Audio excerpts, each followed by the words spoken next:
Bienvenidos una vez más a nuestro canal. En esta ocasión en nuestra serie de asesinos seriales, les traemos la historia de Ed Kemper, el asesino de colegialas. Edmund Emil Kemper III nació en Burbank, California el 18 de diciembre de 1948. Más conocido como Edmund Kemper, es un asesino en serie estadounidense al que también se le conoce como el asesino de las colegialas, que estuvo activo en la década de 1970. Sus padres fueron Edmund Emil Kemper Jr. y Clarnell Stage. El 27 de agosto de 1964, a los 15 años, Kemper dio varios tiros a su abuela con la que vivía en un rancho de unas 7 hectáreas. Aquella rabia y odio contenidos no eran nada nuevos. Tampoco la explosión en forma de violencia. Ya desde temprana edad evidenció su naturaleza sádica y despiadada. Una de sus primeras víctimas fue la gata siamesa de la familia, a la que mató y enterró en el patio trasero de la casa. Después sacó su cuerpo, le arrancó la cabeza, la clavó en un palo y la colocó en la cabecera de su cama. Su intención, dirigir sus oraciones a ese tétrico altar. Una de sus mayores fantasías, convertir a las personas en muñecos, y con los años, lo hizo realidad. Para Ed, la muerte y el sexo estaban completamente ligados. De hecho, en una ocasión, llegó a confesarle a su hermana Susan que la única manera de poder besar a la profesora de la que estaba enamorado era matándola primero. No fue la única muerte que se imaginó. También la de su padre, electricista de profesión, que pese a sentir una profunda admiración también fantaseó con su asesinato. Hubo más comportamientos, como cuando mutiló a una de las muñecas de su hermana Alay. Les cortó la cabeza y las manos. Tenía unas tijeras, una máquina de coser. Cogí las tijeras, le arranqué la cabeza a la muñeca y me dije, volverá a colocársela de nuevo. Es como si no le hubiese hecho nada. Así que cogí las tijeras y le corté las manos y le dije, toma, ahora tienes un juguete roto y yo tengo otro juguete roto. Aquella fue mi respuesta, recordaba el propio Ed. Tenía 8 años. A esta edad, también escenificaba su propia ejecución ayudado por sus hermanas. Solía entretenerse con juegos muy morbosos. Jugaba con ellas a la silla eléctrica, atándolas a un sillón. O al juego de la cámara de gas, asegura el experto en asesinos en serie Stefan Burgwin. Aquel comportamiento anómalo tenía un origen que él mismo reveló ya de adulto, los continuos desprecios y malos tratos a los que fue sometido por parte de su madre Clarnell. Su padre intentó defenderle, pero ya era tarde. Ed, oriundo de California, sufrió la estricta educación materna donde el sexo era visto como un pecado. Su madre temía que el niño pudiese violar a sus hermanas, así que lo desterró a dormir solo en el sótano. Estas circunstancias y el desarrollo de una patología psicológica generaron en él un rencor hacia las mujeres, principalmente hacia su madre. La única forma de mejorar fue viviendo con su padre en Los Ángeles. Pero Guy, como le apodó la matriarca, tampoco encajaba en el colegio. Todos le evitaban. Su gigantesca altura era, en parte, la responsable. Las burlas eran un continuo. Así que el padre decidió llevar al adolescente a la granja de sus abuelos en North Fork. No quería ocuparse de él, la madre tampoco, y los abuelos decidieron ayudarles con la educación de Ed.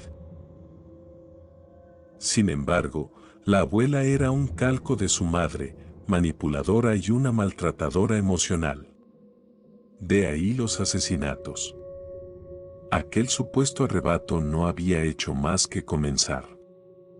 Porque cuando el sheriff de la localidad le preguntó el porqué de aquella aberración, su respuesta fue: me preguntaba lo que sentiría al matar a mi abuela. Y mató a su abuelo porque sabía que se enfadaría por haber matado previamente a la abuela. Tras la exploración psicológica del menor, los expertos le diagnosticaron que padecía una esquizofrenia paranoide. Después de esto, Kemper, con tan solo 15 años de edad, fue internado en el Hospital Estatal de Atascadero, un recinto especializado en agresores sexuales y en criminales con problemas psicológicos, del que salió con 21 años. Además de hacerse amigo de su psicólogo, se convirtió en su asistente. Gracias a su inteligencia, se ganó tal confianza del doctor que se le permitió el acceso a las pruebas aplicadas a otros internos. También gracias al aprendizaje que obtuvo de estas pruebas, logró impresionar a su médico y consiguió el alta, algo muy cuestionado por otros médicos, y demostró después que había sellado para siempre su historial juvenil. Una vez libre, se fue a vivir con su madre a Santa Cruz, California. Kemper, un gigante de 2.6 metros de altura y más de 120 kilogramos de peso, trabajó en diversos sitios hasta llegar al Departamento Californiano de Transporte, en aquella época conocido como el Departamento de Obras Públicas, en la División de Carreteras en el Distrito 4. Entre mayo de 1972 y febrero de 1973, Kemper mató a diversas estudiantes que encontraba en la autopista haciendo autostop, las subía en su auto y después las llevaba a zonas rurales aisladas para matarlas de diferentes maneras, ya sea acuchillándolas con arma de fuego o por asfixia. Y después trasladarlas a su apartamento, donde practicaba necrofilia con sus cuerpos para posteriormente desmembrarlos. Usualmente, arrojaba los cuerpos desmembrados a barrancos o los sepultaba en campos, pero en cierta ocasión enterró la cabeza de una víctima de 15 años en el jardín de su madre, en una especie de broma divertida. Él señaló que ella siempre quiso que las personas la admiraran. Asesinó a 6 colegialas, incluyendo 2 estudiantes de la Universidad de California, donde trabajaba su madre, y una del Cabrillo College. Reveladoramente, después de discutir con su madre era cuando cometía los asesinatos. Después de una monumental bronca con su progenitora, cogió el coche y condujo en busca de una nueva víctima. Era las 4 de la tarde cuando 2 estudiantes del Fresno College State, Merian Pese y Anita Lucchese, se subían al vehículo del que sería su verdugo. La idea era llevarlas a la Universidad de Stanford, pero tomó una carretera secundaria y terminó por llevarlas a un lugar solitario. Cuando las jóvenes se percataron que algo raro pasaba, le preguntaron qué es lo que quiere. A lo que Kemper sacó su pistola y respondió: ya saben lo que quiero. Primero encerró a Anita en el maletero, para después vejar y matar a Mary Ann. Le cubrió la cabeza con una bolsa de plástico e intentó estrangularla con un cinturón. Pero se resistía demasiado, así que le pasé la hoja de la navaja buscando el lugar aproximado del corazón y le atravesé la espalda. Luego ella se giró completamente para ver, o para proteger su espalda, y yo le clavé la navaja en el estómago. Fueron varias puñaladas hasta que le empujé la cabeza hacia atrás y le hice un corte en la garganta. Perdió el conocimiento inmediatamente. Desde el maletero del coche, Anita escuchó los gritos de auxilio de su amiga. Sabía que correría su misma suerte, que Kemper no la dejaría marchar con vida. Y así fue. Su forma de acuchillarla fue, inclusive, más violenta y sádica que con Mary Ann. Pero matar no era suficiente. Ed condujo hasta su piso e introdujo los cuerpos. Los fotografió con una cámara Polaroid y guardó las fotos de recuerdo. Después, decapitó sus cuerpos y violó sus cadáveres y sus cabezas. Luego los desmembró, guardando los pedazos en bolsas de plástico. Al día siguiente, condujo hasta Loma Prieta, la montaña más alta de Santa Cruz, y enterró algunos de los restos.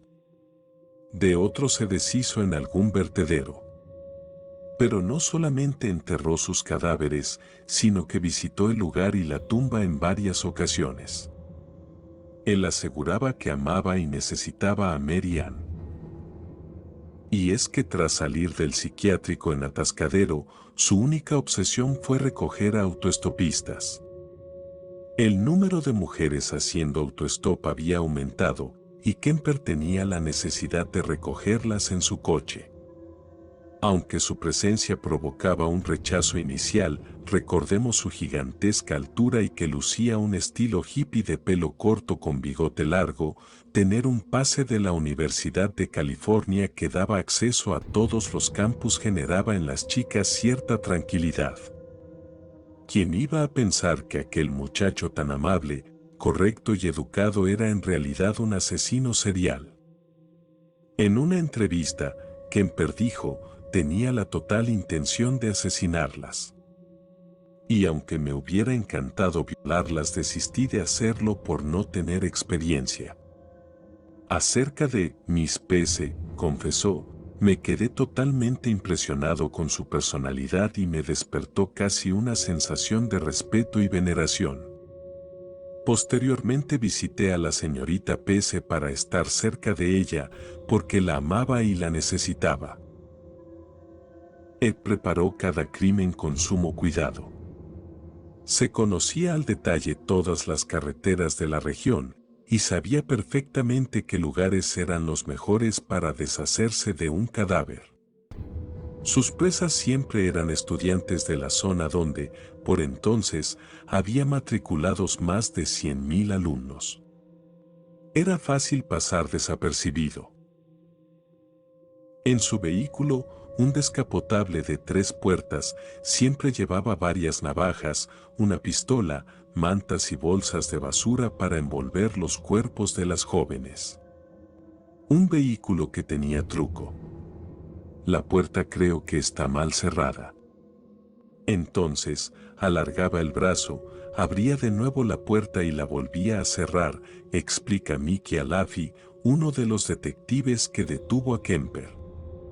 Sin embargo, el tipo de coche que conducía tenía una manilla de seguridad en el reposabrazos y cuando cerraba la puerta se bajaba un pestillo que impedía que nadie pudiese salir por la puerta. Ya no se podía manipular la manilla. Y cuando eso ocurría, me dijo, ya no tenían escapatoria, relata. Durante los años 1970 y 71, se calcula que este asesino subió a su coche a más de 150 autoestopistas. Era el modo de perfeccionar su técnica, de conocer qué debía decir y qué no para no molestarlas, no infundirles miedo o acabar discutiendo con ellas. En definitiva, para no levantar sospechas. Poco a poco, su estudio tan meticuloso se tradujo en un conocimiento absoluto sobre las mejores horas y puntos donde era más sencillo recoger chicas sin que nadie se percatase.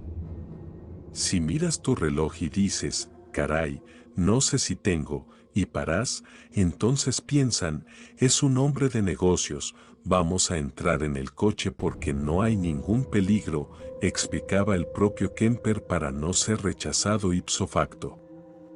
Así que yo me entretenía con aquel juego para conseguir que entrasen en mi coche. Pero entonces, no quería matar a nadie. Ahí simplemente me divertía.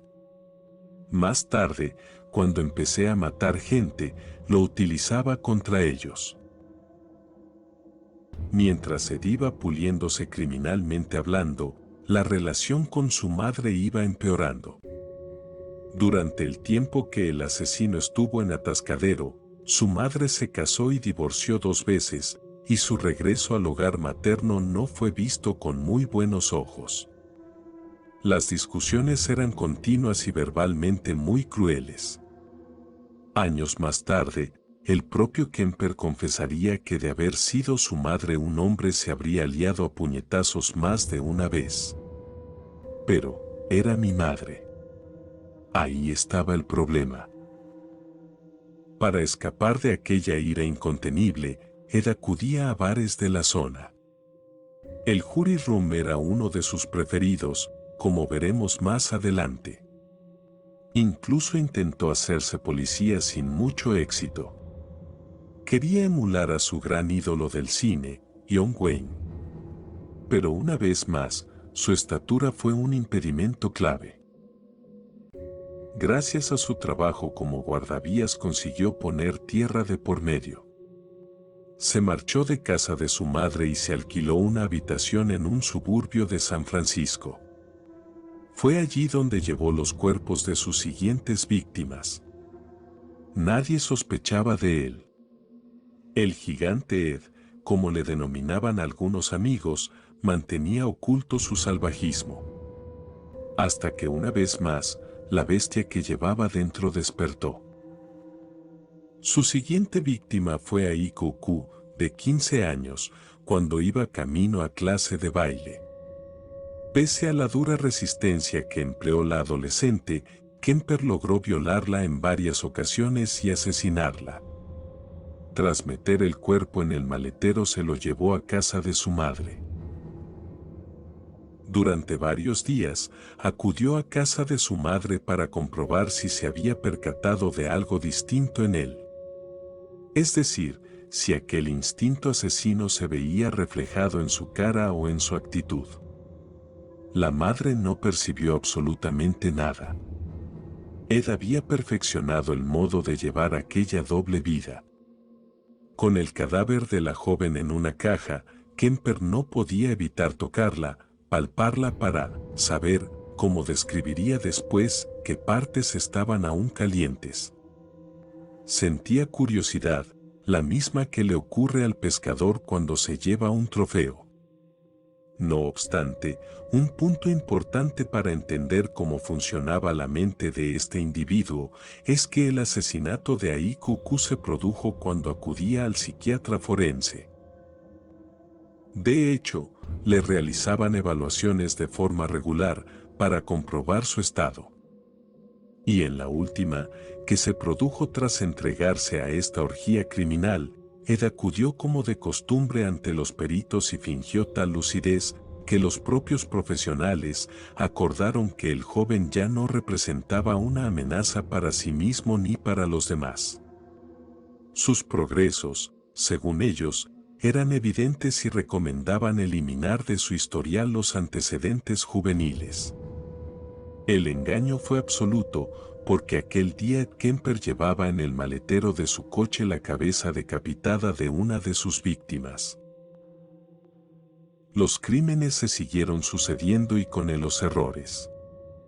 Tal era la sed de sangre que Ed comenzó a frecuentar el campus de la Universidad de California muy próximo a su casa. Y con ello, acababa de quebrantar una regla básica de todo asesino en serie: matar en lugares donde le podrían reconocer. Pero estaba decidido a llevarlo a cabo. Con una pistola Rutgers automática del 22 con un cañón de 15 centímetros, Kemper continuó con sus cacerías. Santa Cruz comenzó a llenarse de muchachas desaparecidas y posteriormente asesinadas y mutiladas. Su excusa seguía funcionando: sacó el arma y dijo que quería suicidarse. De este modo lograba que la estudiante se compadeciese de él y así terminar con su macabro plan. Cynthia Ann. Cindy Scholl, de 18 años, fue la cuarta víctima de Ed. Kemper la llevó a las colinas cerca de Watsonville, donde la obligó a subir a la cajuela de su automóvil y le disparó en la cabeza con su arma recién adquirida. Estaba estudiando en Cabrillo College para convertirse en maestra o policía. Tenía un trabajo de niñera con una familia en Santa Cruz y vivía allí. Rosalind, la quinta víctima de Ed, una chica brillante y muy querida de un próspero pueblo turístico costero, acababa de terminar sus estudios de lingüística y psicología en la UCSC.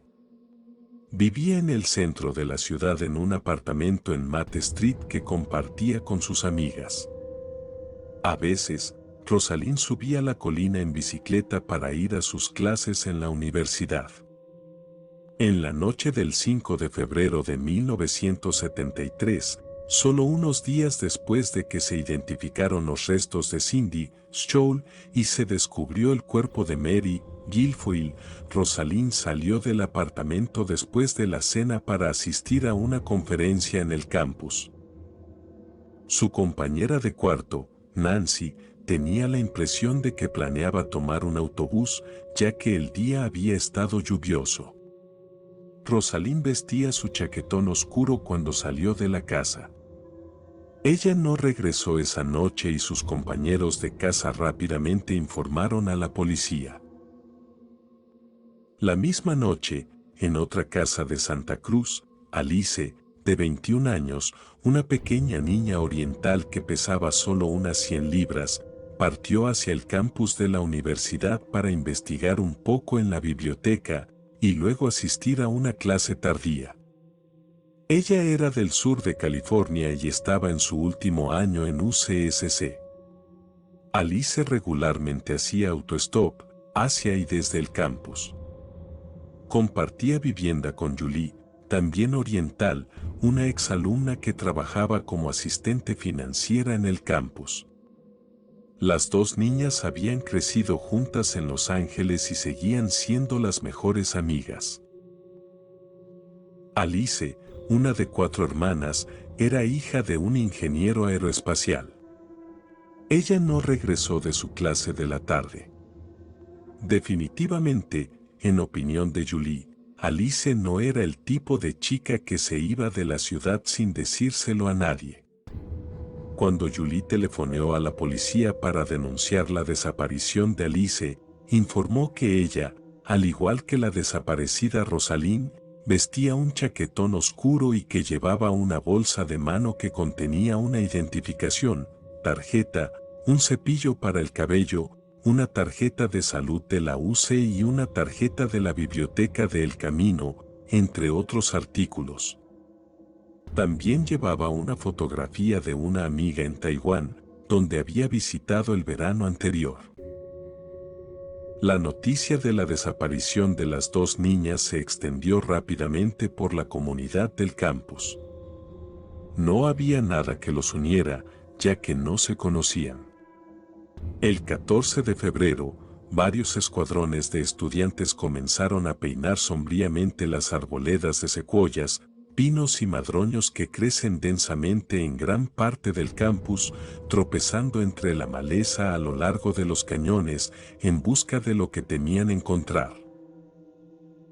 Agregando confusión y extendiendo el miedo a un rango más amplio, al día siguiente se encontró el cuerpo de una niña llamada Leslie, de 21 años, en una parte remota del campus de la Universidad de Stanford, en el condado de San Mateo al norte. La habían estrangulado y dejado debajo de un roble. Resultó que la muerte de Leslie no estaba relacionada con los asesinatos de estudiantes de Santa Cruz. En abril de 1973, Kemper golpeó repetida y violentamente a su madre hasta matarla con un martillo de zapatero mientras estaba dormida.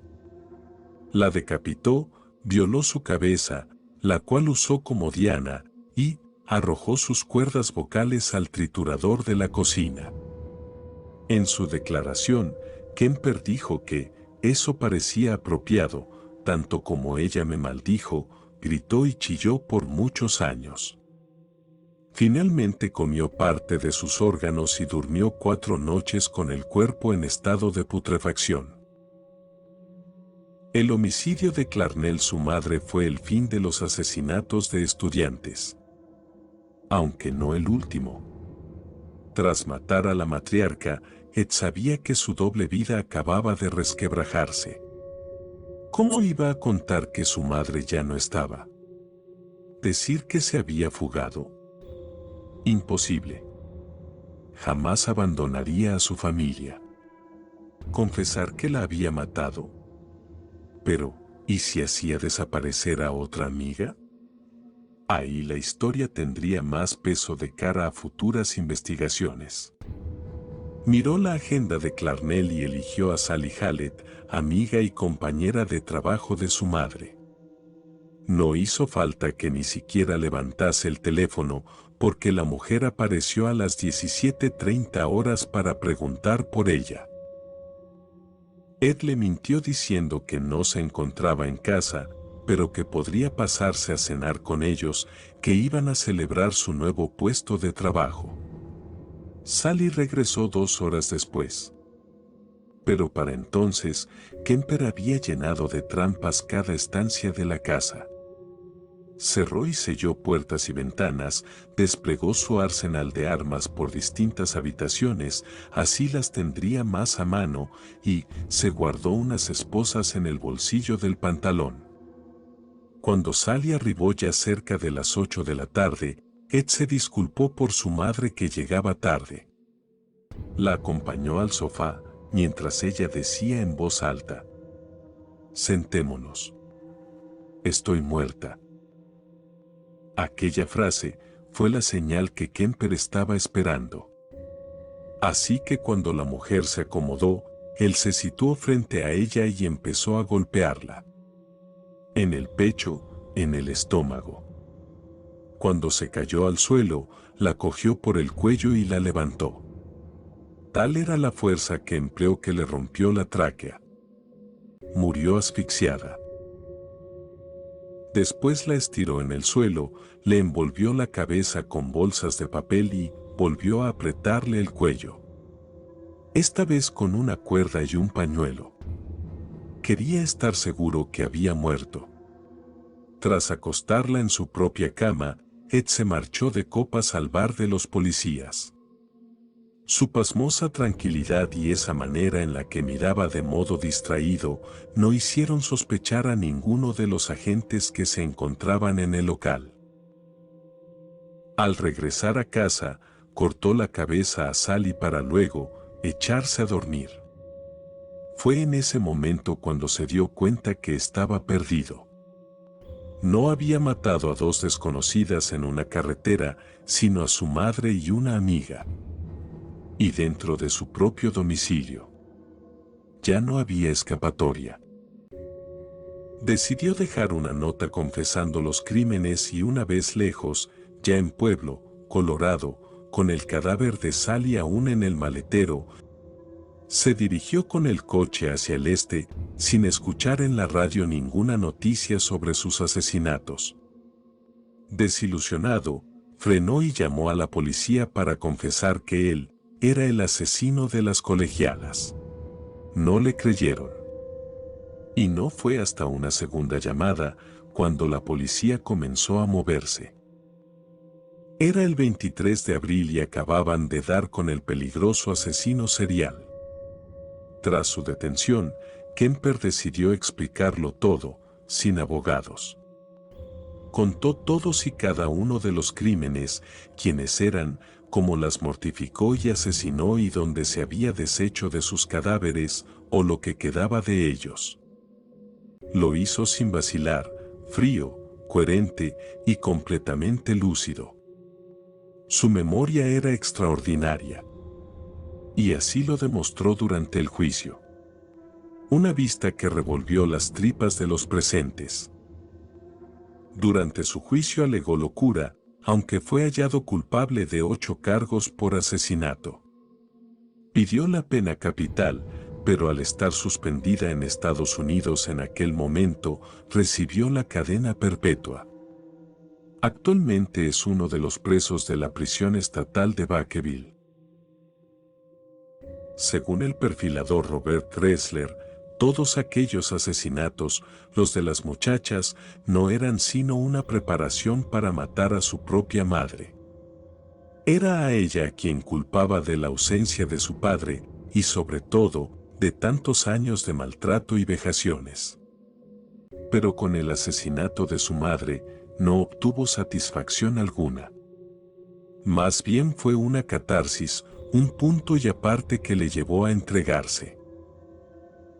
Harold Cartwright, el investigador de la defensa de Kemper, dejó claro por qué este asesino no puede salir de prisión, porque no se puede en absoluto correr el riesgo de que lo que se produjo una vez pueda volver a suceder. Así que no, yo no quiero volver a ver a Kemper en la sociedad pese a haber participado en su defensa. Hasta él mismo sabe el peligro que supone para el resto. Si fuera la sociedad, no confiaría en mí. Un testimonio que fue grabado por el criminólogo Robert Ressler en la década de los años 70 y que gracias a la serie Mindhunter vuelve a estar de actualidad. Durante aquellos encuentros entre el agente de policía y el asesino, este describió a la perfección cada asesinato, pero sobre todo, su verdadera motivación. Su madre. Así que cuando acabó con su vida, tenía que parar. Era una especie de proceso catártico. Muerta ella, ya no había razón por la que seguir matando. Y bien amigos, ¿qué les ha parecido esta historia? Háganmelo saber en sus comentarios y por favor denle like al video y suscríbanse al canal, esto nos apoyaría demasiado. Sin más que decir, nos vemos en el siguiente video.